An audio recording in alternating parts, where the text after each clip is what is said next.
If your Ford Transit Custom is refusing to launch Apple CarPlay, don't worry, it's usually a software glitch or a cable issue. Statistically, over 70% of CarPlay connection issues are caused by using a low-quality or damaged USB cable. Before you head to the dealership, let's walk through the diagnostic steps to get your maps back on screen.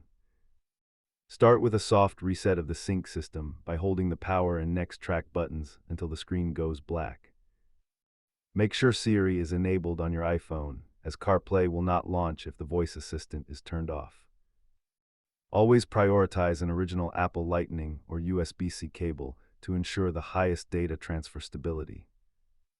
If you have the newer Sync 4 system, wireless interference can also cause the connection to drop unexpectedly.